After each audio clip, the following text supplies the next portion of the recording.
Well, I see Russ leaving very, very quickly. Russ, our gaffer, thank you so much for everything. Dustin Ward, my cinematographer.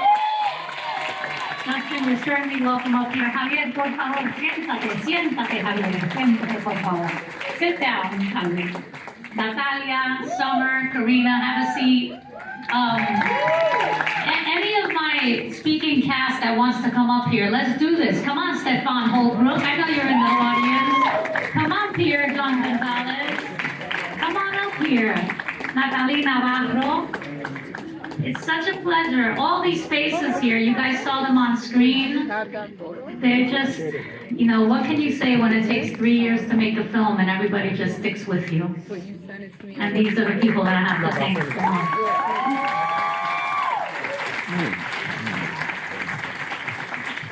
Yes, yes. Gloria Manning is in the house. Milan Peyton Marsh is in the house. I don't know if they're coming up here. I see Gloria right now, but oh, there you are. Oh my goodness. Look at these gorgeous young faces that grew up on Brownsville Bred, huh?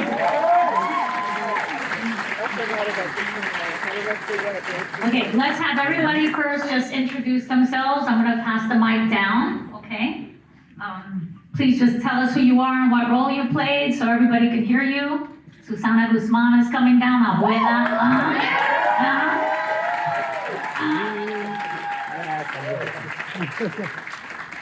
She'll go first and then she'll go down there. Hola everybody, I'm Susana Guzman. I played Abuela. Very nice lady, okay? I am John Fried, I played Max, 75 bucks. I'm the composer, the lyricist, the writer of the songs, and the director. I am Eddie Martinez, I play Lilo. I just want you guys to know also that, first of all, Lilo is also a PA. And I don't know if you guys heard properly, but Edwin Vasquez is actually the composer of all of Manny's songs. So everything that you heard Manny sing is an original song by Edwin Vasquez, and I'm so grateful that he gave me and honored me with his songs. Thank you so much. And now, the wonderful Stefan Holbrook. Yeah, Stefan Holbrook, and I play Baz. Hi, my name is Gloria Manning, and I played Mañana. I'm Jonathan James Rodriguez, and I play Chaco. I'm Neil Bell and I play Danielle Medina. I'm Pierre G. Gonzalez and I play Koji. I'm Kamora Quadrado, and I play Anna. I'm Kevin Cohen and I play Benjamin Medina. Hi, everyone. My name is Natalie Navarro, and I play Lalita. Hello, my name is Milan Payne Marsh, and I play Crystal. Hi, everybody. I'm Debbie Gold. I'm one of the producers. I am Leslie Cohen, executive producer and producer. Hi, I'm Adrian Acevedo Lovett, I'm producer, assistant director, and actor. I am Gabriela Almich, and I play Titi Elizabeth. Hey everyone, I'm Camelito Reyes Fuertes, and I play Marisabel La Prima. Hi everyone, I am Karina Ortiz and I play Carmen. Hi everyone, Javier Munoz, I play Manny. I am Natalia Lares, and I play Tina Lane. Hi everybody, I'm Soros Castillo, and I play 8-year-old Kitty.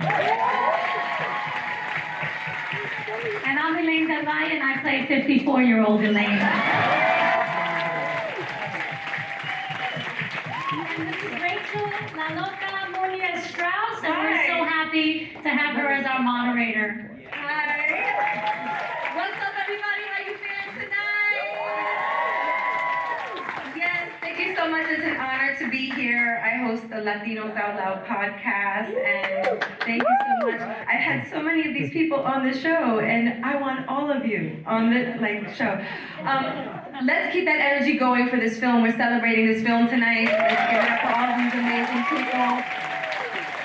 Annie, Anna, Yes. Mom, Vente.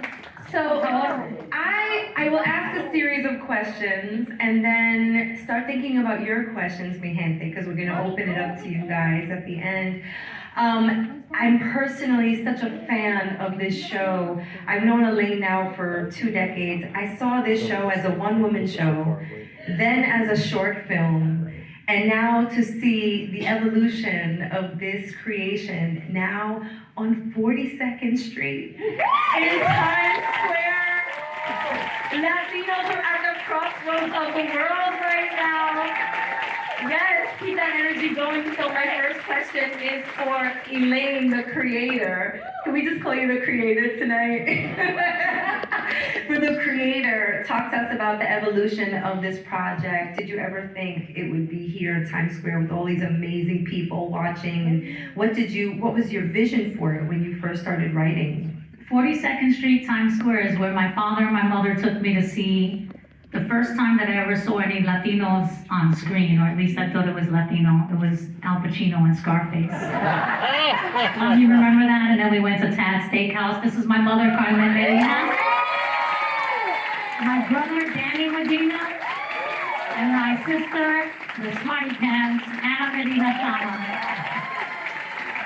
And the evolution of it is like, look, I just wanted people to be able to understand who I was, and that's why I started writing it, because nobody could see this and believe that. And I wanted an industry that I was striving so hard to be a part of to really understand me and know me. I thought it was going to be a book on tape, and then it turned into a one-woman show, and my acting teacher told me, you must keep writing this. Win Handman, may he rest in peace. And then I just kept evolving. I knew that I wanted to make it into a movie. I started directing. I fell in love with directing. And I wrote it as a book just to create more intellectual property. And here it is, guys. Here it is. And you found such an amazing cast to live out this dream of yours. So I'd love to hear from the cast. Those of you sitting up here, if you can tell us a little bit about what you want us, the viewer, to take away from what you portrayed, because we saw some really deep stuff, and shout out to everybody who is sniffling. It's okay to cry, you know what I'm saying?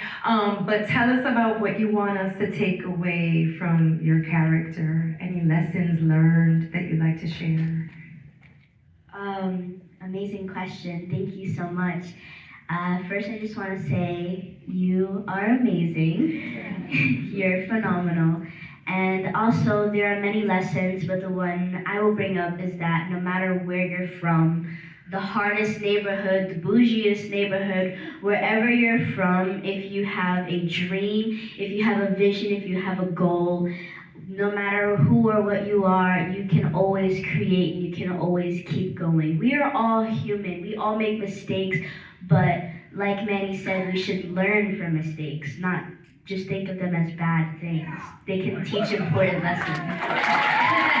She's a child, y'all. She's a child, just a reminder. A very wise one, okay? Well, first I'd like to say that I think forgiveness is a really strong thing for the heart. Like I said in one of my past interviews, forgiveness is not about forgiving someone else, it's about forgiving them in your heart and just being free of that pain in your heart. And I also think it's very important to learn to forgive even though you have painful feelings in your heart. And I want to go off on what Summer said as well. It doesn't matter where you're from. If you want a dream bad enough, I promise you, you will make it no matter what. And I hope that every one of you does have a seed of faith. Like one of my very good friends, Edwin, wrote about. But with the seed of faith, you can do anything. I believe the children are the future. Teach them well and let them lead the way. You know what I'm saying? Yes. Let's hear from some of the adults. What you got? Pride. Pride in your roots, pride in your heritage, pride in your culture, pride in your language or languages, pride in your body, in your being, in every aspect of the self, the good, the bad, the light, the dark. Pride. Carry it forward, because there's not a single person who has not walked a path that is imperfect. Pride in the fact that you are alive and breathing and it's another day. Pride.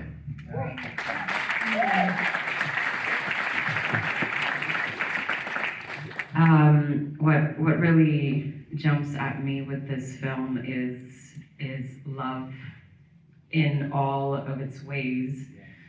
In the dark, in the light, our purpose is to love, to return to love, and that can look so many different ways. And I stand here just after watching this film and after watching Summer and Natalie, I was once their age wishing I could do this, but I never saw myself on screen. And so seeing like the effort, the energy, the love for Elaine to say like, my story deserves and we deserve, and to see this story and relate to it in so many levels is love, and it is purpose, and that's why we're here. It's to connect, it's to share, it's to touch each other in all of these different ways and say we are not alone. And so this film gives me so much, and I'm happy I got to share this with my mom today.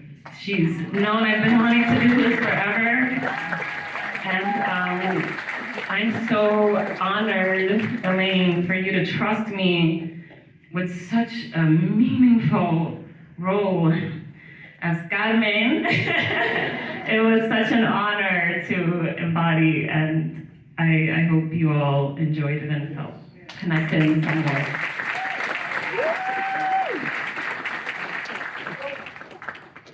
What I will say is that I am also Brownsville bred. And we nominated Susana Guzman. Thank you very much. I went to see the show many years ago because I saw that title and I said, it could possibly be Brownsville. And I go and I see Elaine doing that thing, and I was just starting my acting career. Anyway, and I see that she wrote this and she did this herself, and all those many moons ago I had to wait in the back and wait for her and say, oh, wow, I'm from Brownsville too, and it's real, and yes, and we can dream. And many moons later, we find each other again, and I audition for her abuela, and I get to be her bitchy abuela. So the thread of life is what I want to take away from this. How things come and go, and sometimes you think there are awful things happening, and it's no, this is it, this is the end, and you just don't know in life. You just gotta sit, believe in the love, believe in the peace, and all will be what it needs to be.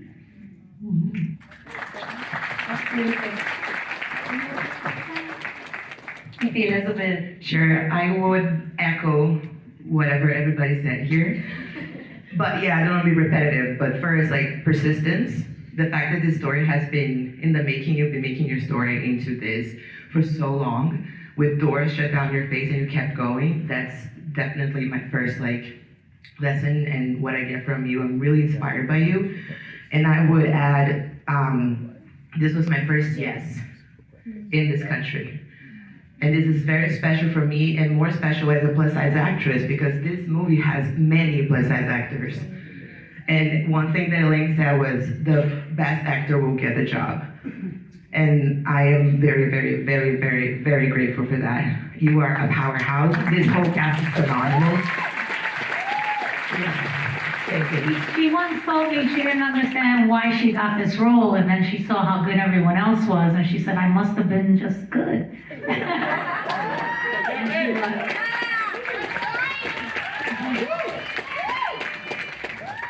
Well, Titi Elizabeth, thank you for bringing that up. Speaking about doors closing, we often hear about these doors that don't open for Latinos in Hollywood, but there's someone up here who has been opening the doors for us in the world of film, and that is Leslie Cohen. Yes.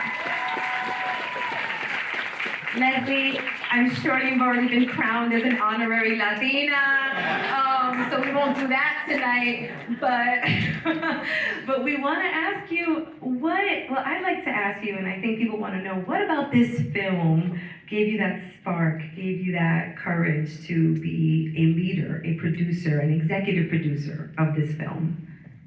Well, thank you. And before I say anything else, I just want to shout out to Viva Pictures for bringing us here tonight and being able to share this film with the world. It wasn't so much this film. In fact, I met Elaine a decade ago, I think, when I bought her very first web series for HBO. And I knew nothing about her other than the product she had created. But I went on to buy her next project, which was a short film. And then the short film after that, and then the short film after that. And you probably can tell once you're attached to Elaine, you don't let her go. And I remember her giving me the book, and I really hadn't thought much about it.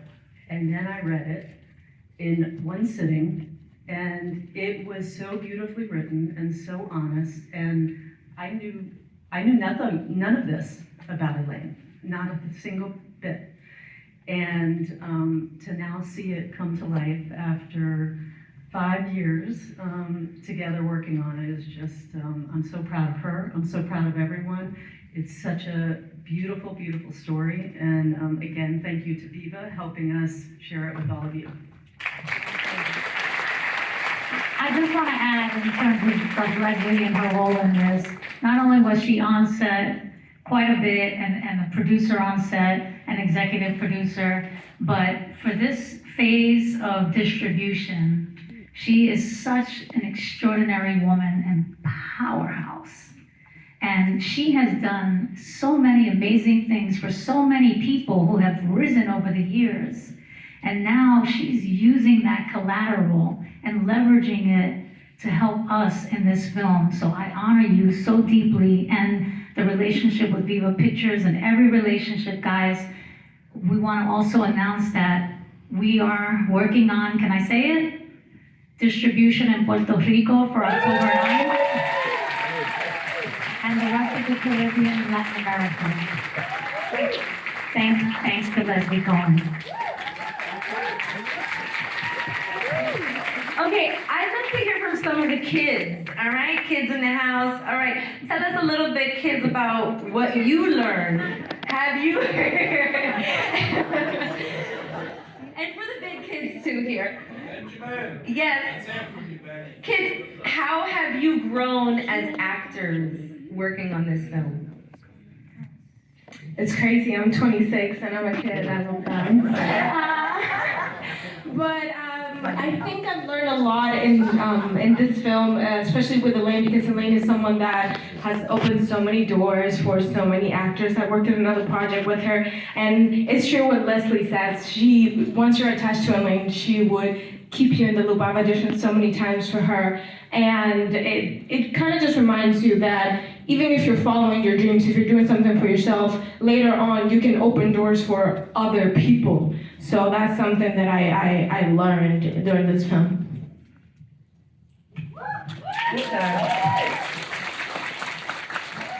It's crazy to think that when I got casted, I was 13 or 14.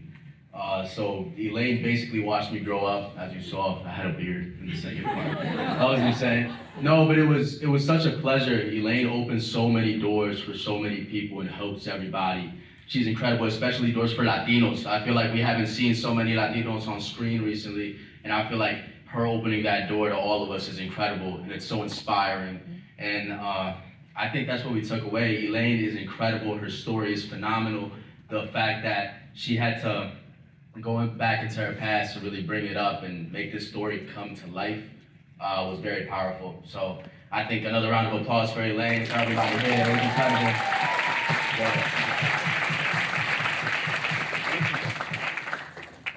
Similar to what Kevin was saying, I was a freshman in high school. Now I'm a freshman in college. Go Huskies! Woo!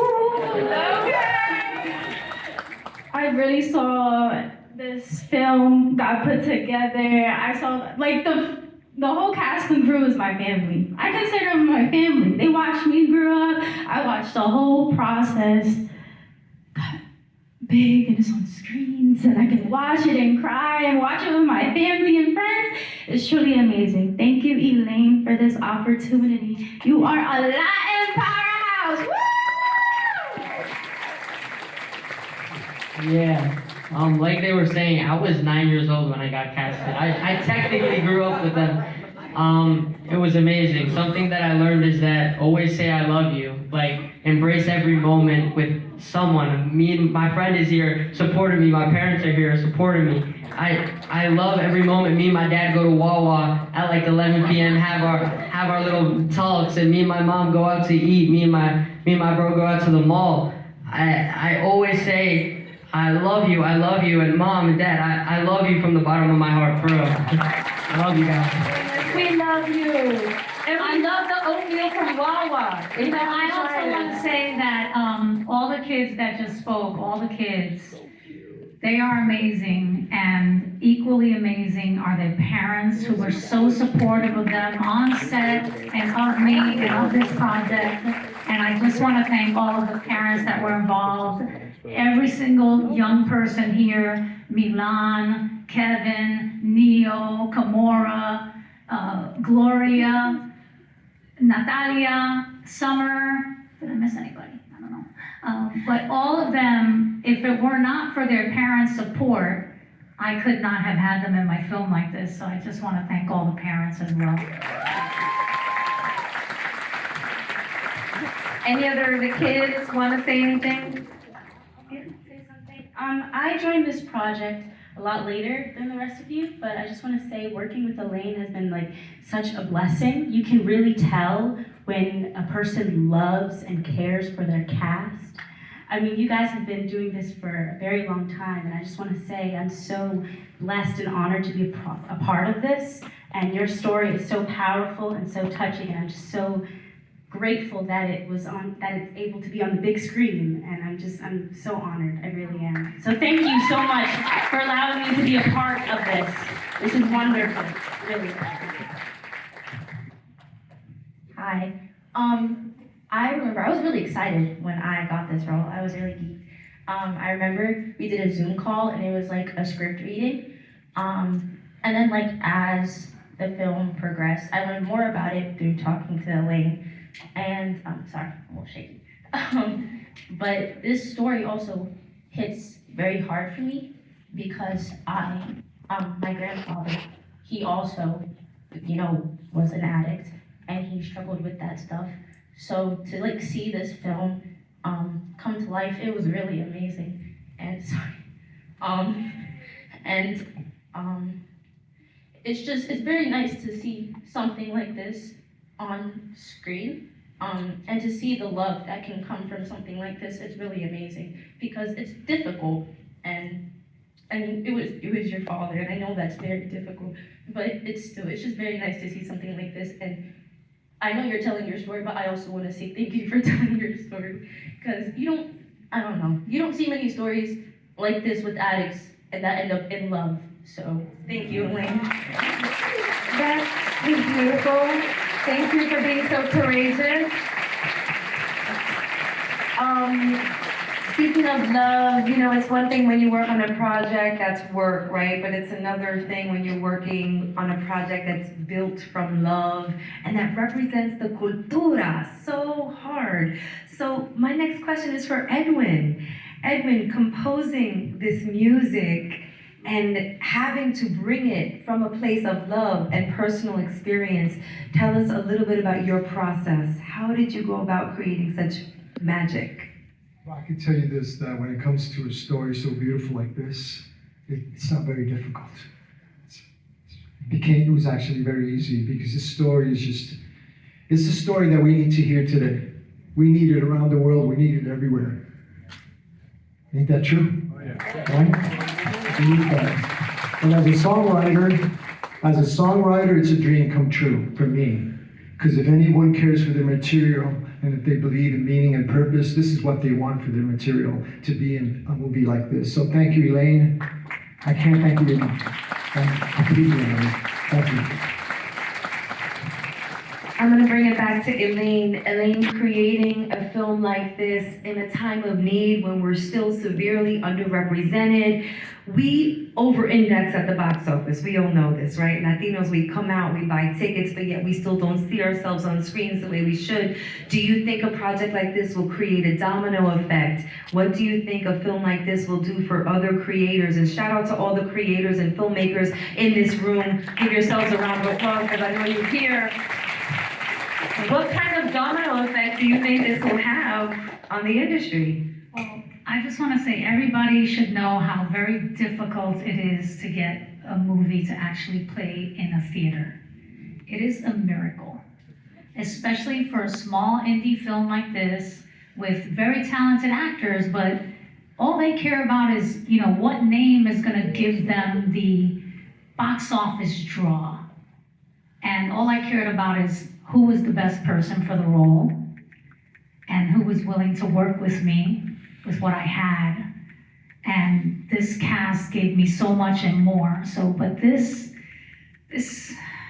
movie, it's a miracle that you guys are here seeing it and that we're nationwide. We're in Texas, we're in Florida, we're in Oregon, Kansas, Chicago, LA. I know I'm missing somewhere, Texas, I think I said that, we're gonna be in the Caribbean as well. So we over-index, we're 29% of moviegoers, we're 19% of the population. Look how many more tickets we buy than everybody else, right? As Latinos, Latino audiences I'm talking about. However, we're seen on screen less than 7% of the time. It's a huge disparity. And you guys are here at 8 o'clock at night, and no shade, because I'm very, very grateful that they gave me this time. But other than this, you guys have to come in the morning and in the afternoon to see this film, because theater owners refuse to believe that we're gonna go out there and support our own movies. And so the domino effect can happen, guess what? If you go home and tell somebody, let's go see the movie at 11 o'clock, let's go see the movie at 10 o'clock, because that's the only times that they're giving us. And isn't that a terrible shame? However, I'm celebrating because I'm so happy that we even have the chance to be seen and to be heard. So, we sold out every show that they gave us, and they gave us more shows, and they gave us harder times to fill. That just makes us have to step up to the plate a little bit more.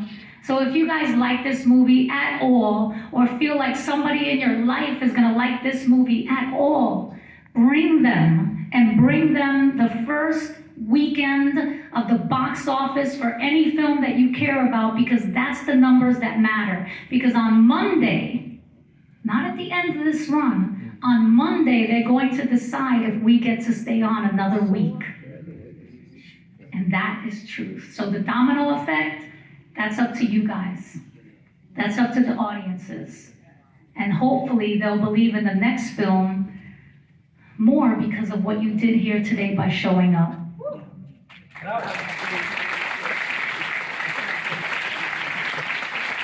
Can I just also, because I'm looking at them right in the audience, and my crew is amazing. A lot of you guys are here. I'm looking at my cinematographer, Dustin Moore. Please stand. Please stand.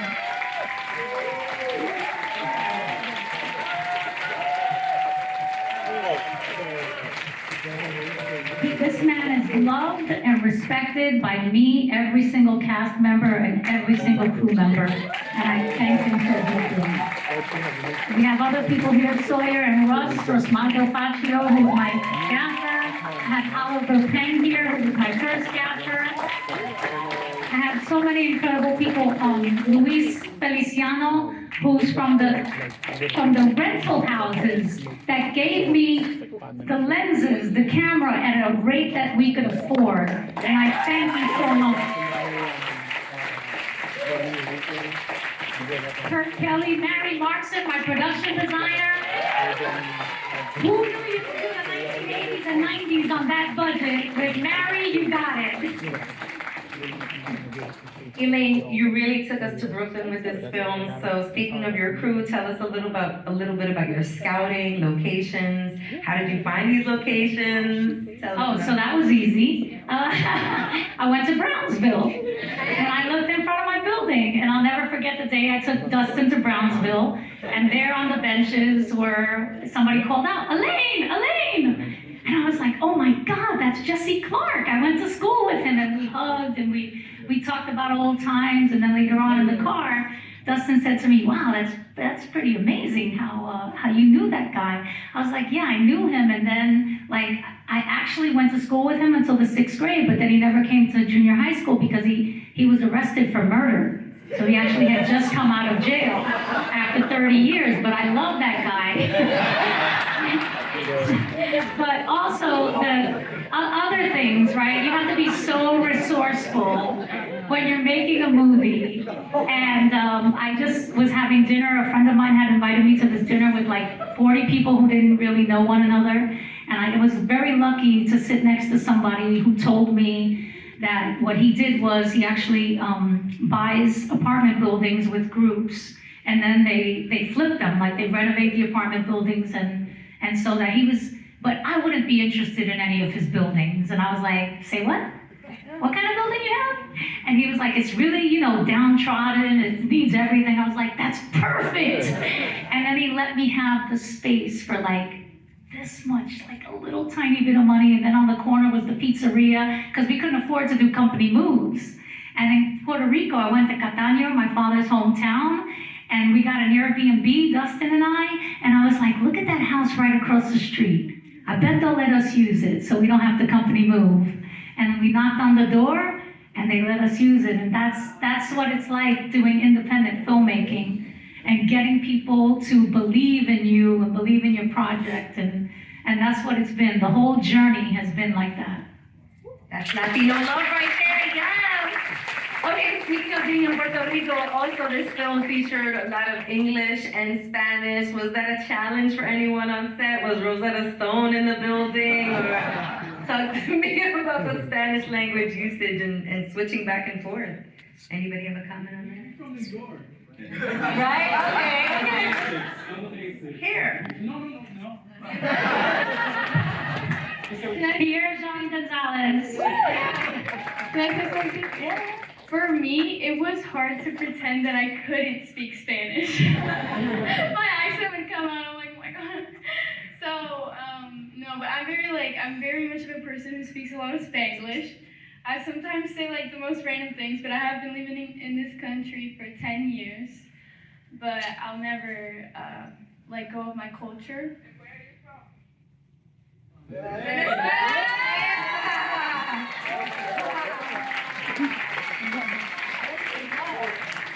Yeah, I wanna say one more thing. I'm sorry that I'm taking your question, but I wanna say that I'm very proud to represent my country as well as representing our brothers and sisters from Puerto Rico. And I also want to say that our voices will never be shut just because we come from somewhere different. And they're never, ever going to be shut just because we have to work harder, just because we come from a different place and they want to shut our voices, just because we're different, because we have different cultures, because we speak a different language. Being different makes us unique, and it makes our stories even bigger. And they're never going to be shut down just because somebody tells us no. When somebody tells you no, you keep going forward, and that's it. So never forget that. Tell them. Yo, if you don't have a kid, go out and get you one. You know what I mean? They're so great, aren't they? That was beautiful. Okay, I think it's time to now open it up to the audience. So if you have a question for anyone up here, just raise your hand. I'll come up to you with this mic. Yes, questions? Yes! Woman in the blue dress. Okay, great. This isn't really a question, but I just want to say you're all amazing. And I'm so glad I did wear mascara. Elaine, thank you for sharing your story and just letting us all feel pride, love, forgiveness. So important. Yeah, I don't actually have a question. I just wanted to say that. Please, thank you so much. I want everybody to also please, if you feel that way, put it on social media, tag us, let everybody know how you feel about Brownsville Bred with a ticket link, do anything that you can to help us get the word out. Please, and thank you. More questions or lovely comments? Yes. I have to say this. Here, Fuchsia, here you go. Yeah. I'm Melissa LeBron, and I'm the CEO of Windows of Hip Hop. I'm here to represent the Castillos. And I guess the part that I'm gonna share is that your story was my story. So I had no idea what the premise was of this movie. And when I saw that, I thought about my father. It's so many years, and he died just like that. And he went to Pentecostal church. And it was like, wow, wait a minute, nothing. I just want to say, I'm gonna bring my family back. Thank you so much. It's hard to have those memories, but thank you for giving them a voice. They needed that. And thank you, April, for inviting me. Love you, Castillos. And great job, Summer. You're gonna be a big one, all of you. I can't wait to see you all on Netflix, Hulu. I can't wait. Congratulations, cast. Thank you so much. Thank you for the courage in sharing a little bit of your story. Okay, I'm coming over there. Here we go. All right. Heels, I can run. I can run in heels. I can run in heels. Hold on. Hold on. Yes. Oh, it's going to be a good one. Yeah. So I've been a huge supporter of my sister-in-law Elaine forever. My husband, Danny, little Danny. I've been watching her show since Danny and I started dating. The first time I met the family was at Elaine's show. And meeting Mom and my sister-in-law Anna, it was just amazing. This is our history, this is our life. And the first time I saw it was like, wow, I got to see my family. And to see it in fruition, all put together, there's no words. So thank you so much. You're such a huge talent. I'm so proud of you and I love you. That was all. Lisette Medina, who goes every year, once a year to Africa to teach children in African schools. She's teaching my book in African schools. She brings Brownsville Bred to teach them Brownsville Bred. Okay, more questions from the audience. Questions? Okay, I'm coming for you. Oh, yes, I am. This is Olivia Folica. I'm sitting next to this lady who's about to ask the question, who wrote the rap song that we heard before Elaine started rapping. That's his original rap song, ladies and gentlemen. And next to him is Rashid Helper, who played the cop, the cop questioning at the cop car. Elaine, with such a deeply personal story, what was it like to tell your parents or your family, hey, I'm gonna tell our story, and I'm not just gonna tell it to my friends, I'm gonna tell it to the world. How do you feel about that? Like, how did you approach that? What was that like? What was that like? This is my mother, my sister, and my brother. And they always ask me the same question, how does your family feel? I said, as long as I have a major role, it's fine. I am filled with pride right now. I just keep crying. I love that she shared the story. You know, our family is just full of love, and we all grew up just wanting to make this world a better place, basically. But yeah, I can't even start to tell you, I'm so proud. Like, I honestly have to check my blood pressure, actually, because I honestly am so very proud of her. And yeah, I had no problems. I said, yes, tell the story. Let's let people know. I'm sure people have gone through the same thing. Everybody has a story, and our story deserves to be told. So yeah, very proud.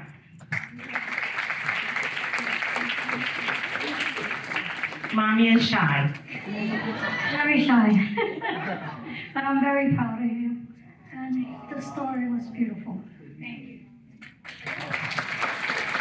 Yeah, so that's what it's like. You met my family, I have my cousin Leah here, I have my Aunt Maggie here who hasn't stopped crying, my Uncle Jose, my other sister Anna, my other sister Amanda, who, there were actually 5 of us, but Amanda was born when I was 17.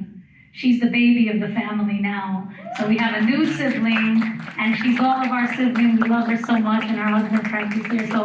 So my family is obviously incredible, and their support of me. It's like the minute that those tickets go on sale, they're calling everybody. They have flyers. They're willing to do anything to help and support me in the same way that I'm able and willing to do them. I mean, my sister, when we needed a hard drive to go to Puerto Rico, and I was already in Puerto Rico, she ran to B&H, and then she gave it to Adrian, and we put it in an Uber, and we, you know, all those kinds of things, and that's what family does for one another, and I'm just so grateful that you guys got to meet them and meet them.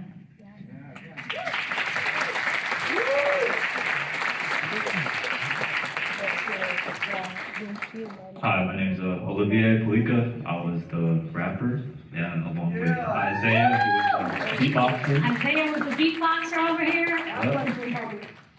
So my question, right? When I first joined this movie, I thought that it was a background role. So I was like, oh, okay, this is the first time I'm ever gonna do a background acting. And then all of a sudden I get a message like, hey, do you have a cipher rap you could do? And I was like, am I gonna get a mic on me? And so the first ever time that I ever am on camera, I get a mic on me. And so I guess that kind of kickstarted my journey into acting and to also wanting to, you know, become an actor. And then I bought a camera, and now I want to start directing. So what do you have to say to like people that, you know, start off as background, start off as upcoming actors, and, you know, upcoming directors? What advice do you have for people that want to, you know, go up there? I have done plenty of background work, plenty. And I've gotten upgrades just like you've gotten upgrades. And it really helped me to understand that I do belong in the industry.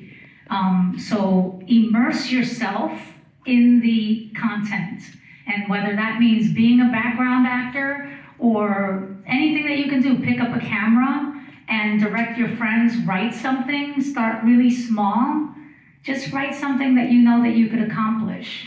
And that's how I started accomplishing the web series, by just writing these little 1 to 3 minute little things that I knew that I could finish. And then once I finished those, I started doing short films and making them longer every single time. And every time you do a little bit more, you start to believe in yourself a little bit more. And the way that I looked at this film was actually as a bunch of shorts that I would put together. And if you look at them, they really are. I mean, we film just like every other film, usually films around 20 to 21 days, 90 pages. We did that, 20 to 21 days, 90 pages. However, we did it over the course of 3 years. So if that's how long it takes, that's how long it takes. Just choose your projects very carefully, because it's very easy to get tired of them. And you won't get tired of something that you truly love and believe in and you feel is worth sharing with the world. That's my advice. Okay, I will come this video. Don't you lose me, don't you? Hello everyone, Zalo Castillo here. Summer's dad. Number 5. Alongside my wife, Lila, who was in the film as well. I just want to congratulate you all for such an amazing, amazing film. And this question is for Javier, but before I get to that, I connected with the story so much because my dad, Breathe. I'm sorry. My dad was a singer as well.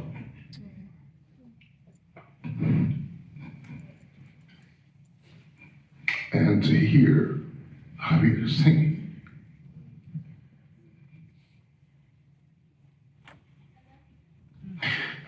Karina helped me the whole time here. She was holding me because I couldn't stop crying. I'm sorry. This story really touched my soul. Javier, how were you able, and kudos to the gentleman, I'm forgetting his name.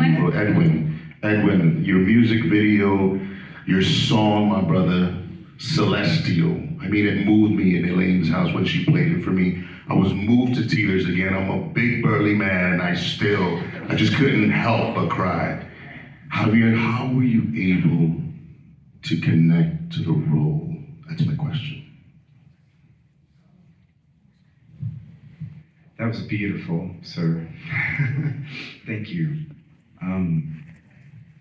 I'll start with the music. You all heard Edwin speak. That man is love. Pure love. That love is in his music. Every chord, every lyric. What it meant to have you on set was my connection to your spirit, to what you created. That music did all the work for me. You are masterful. The role, like you were talking earlier, started with Zoom. We had a Zoom meeting, Elaine and I immediately understood if I said yes to this, the responsibility that would rest on my shoulders to honor her, her father, and this story. That it would not be a role. I had to honor something she lived through. What a gift to have the writer, the director, our lead producer in one human being.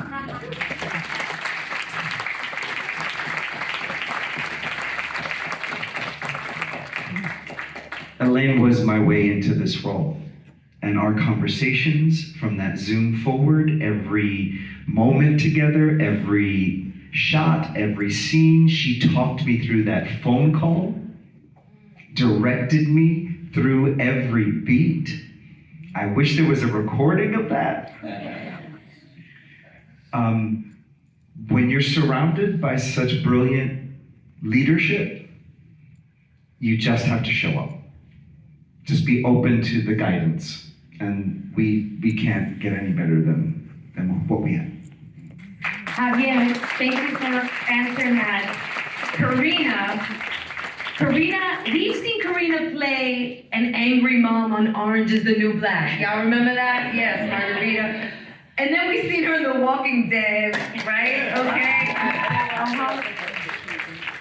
I've had the pleasure of performing on stage with this woman. I know your capability. To see you shine tonight just makes my heart sing. But can you also answer that question? How did you connect so closely?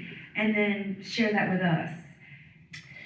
The story was so important to me. I had seen Elaine's One Woman show so long ago, and little did I know that I would be asked. She asked me if I would audition, so she saw something in me, and it was an immediate yes. And it was easy because I had already gotten a sense of who this woman was so long ago.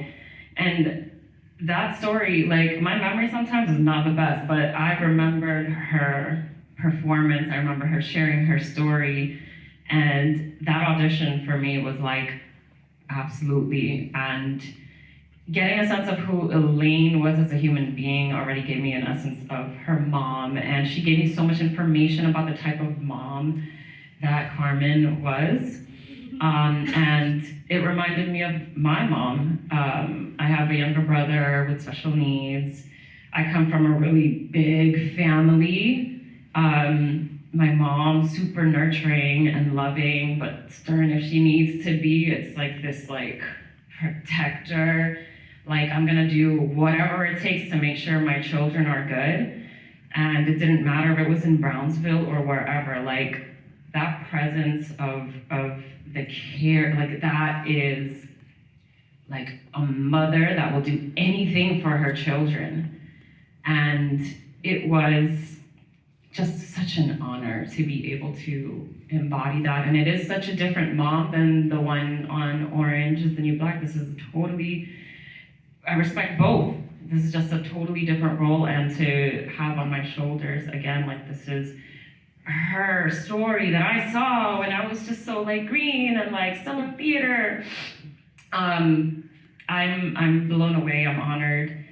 I'm so grateful, and the direction that you gave me to make sure, and the trust, like, I'm just really grateful. It was so easy to cast everyone, honestly. As soon as I saw their auditions, it was like, that's it. The vulnerability is there. That's it. Every single person. Everybody who auditioned for this was incredible. Stefan Holbrook. Let me just say, as Dave.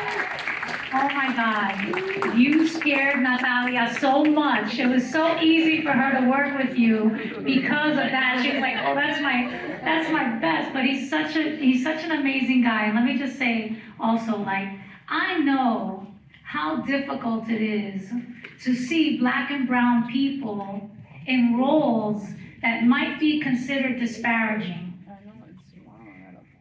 But I need people to play them sometimes, right? So I try to show everybody, every ethnicity in different ways. You know, you saw Miss Martin out there representing, right? Chandler, right? I mean, didn't we love her? And I know for somebody like Stefan, you know, he gets these roles a lot.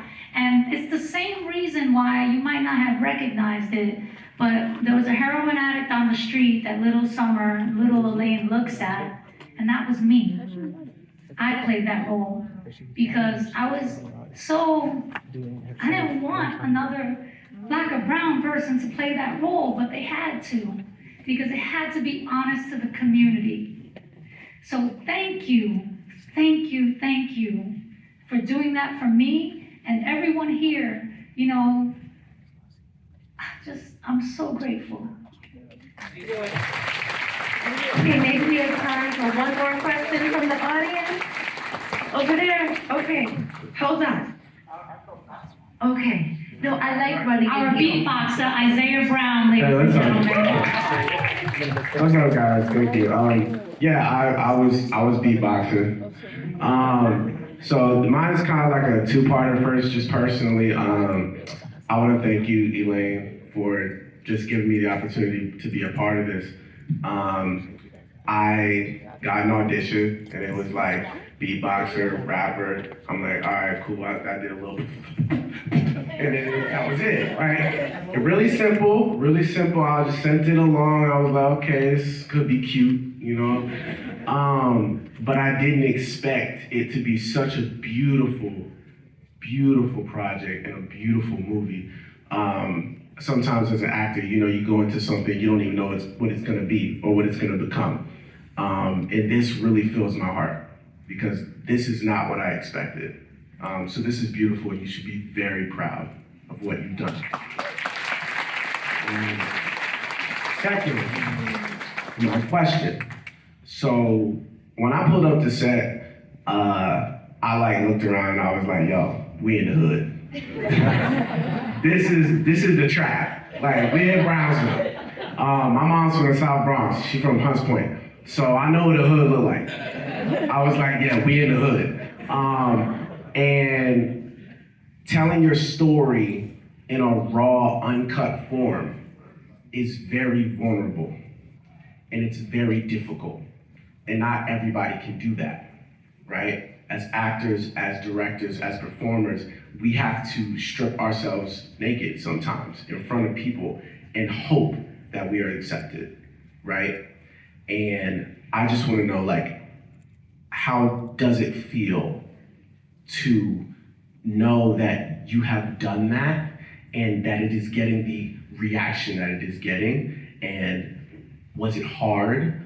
Does it feel like, is it empowering? Like, what is your reaction to being able to do that and have it become this?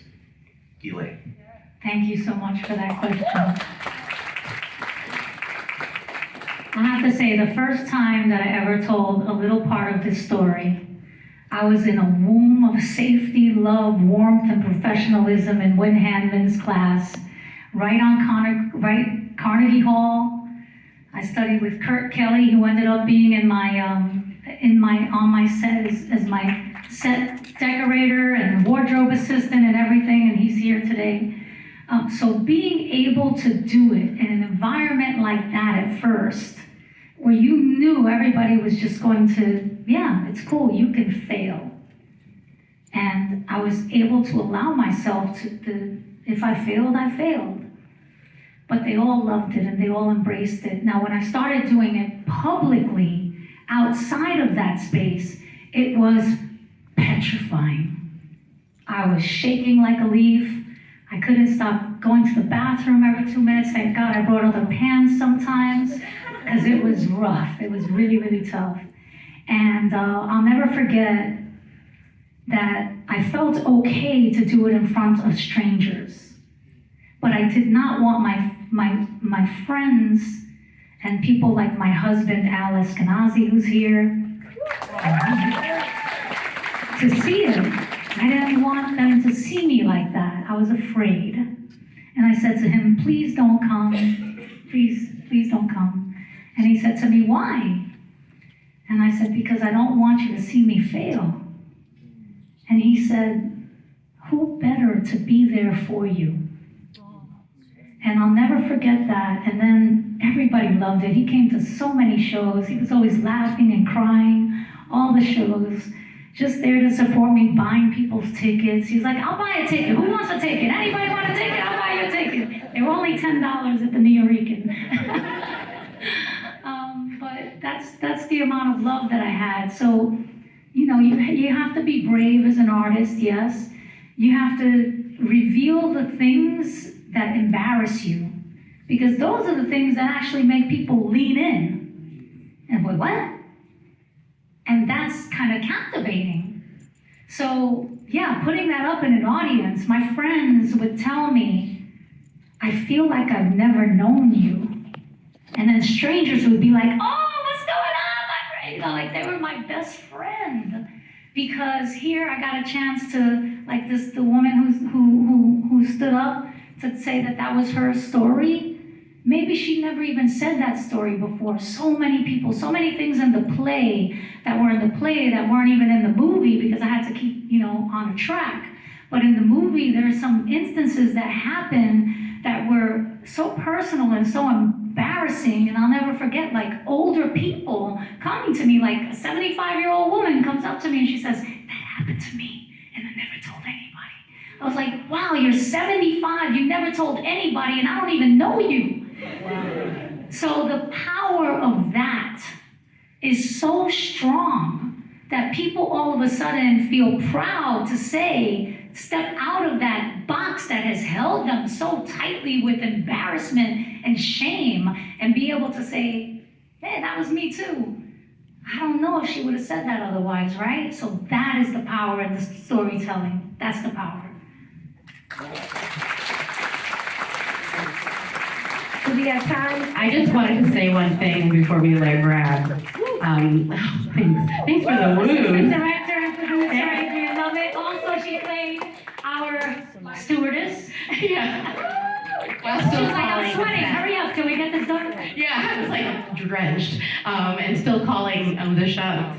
But I just wanted to say, you know, Elaine had approached me many years ago, back in 2021, to help her create her beautiful story. And I met Elaine. She actually cast me in a show, so that's how we met. And then she's produced my films, I produced hers. It's like this wonderful relationship. But I just want to say, like, I see you as a sister.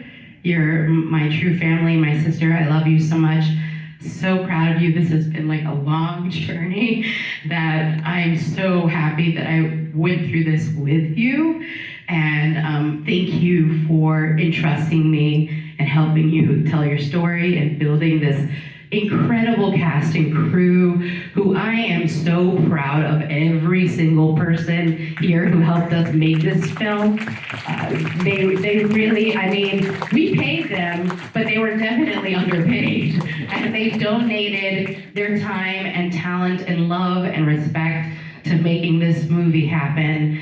And it, you know, I know it's a Latino story, and 100% we should all be supporting our each other's work and lifting ourselves up. But something that's also amazing is that when we were touring around the country, going to film festival after film festival after film festival, the audience wasn't only Latino. There was audiences from every walk of life who connected to this film and who was like, that's my story too. You know, every kind of person.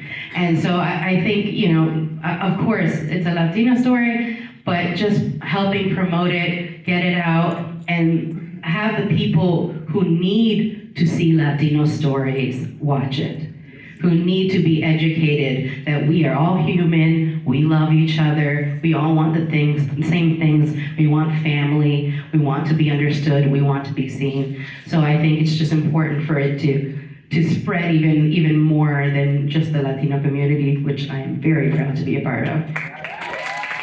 Adrian. All right. How can you take action, you ask? Thank you for the question. Talk about this film on social media. Go see the film. Go see it again. Bring your mom, your mailman, whoever you're sleeping with these days. You know, it's really important that we continue the conversation outside of these doors tonight. I also heard a rumor that this movie is going to be on demand in mid-October. Is that true? Something Can you like confirm? that. Something like that. So if you don't get a chance to watch it in the movies, you know, keep an eye out for it, because we're definitely moving toward the path to, you know, on-demand distribution, followed by all the other distributions that you can think of. They all take time, but please just support it in any way that you can, guys. I appreciate that. On the social, thank you for coming. On social media, shout it out, give your review, only if it's good. There is an account, Brownsville Bred. Yeah, BrownsvilleBred.com or at Brownsville Bred. Follow us. Also, I want to thank Unchin Magazine, Ramon Veras who's here, and Judy Marte. If you guys saw Raising Victor Vargas, the actress from Raising Victor Vargas is here in the audience. And thank you so much for being here. And if you want to hear more from Elaine, there is an episode of Latinos Out Loud that just went live, okay, where I interviewed this woman at her home on Long Beach. A lot of secrets were shared. Thank you so much. Give yourselves a round of applause, please. Thank you so much for coming out and supporting Latinos in film, and some more energy for this amazingly talented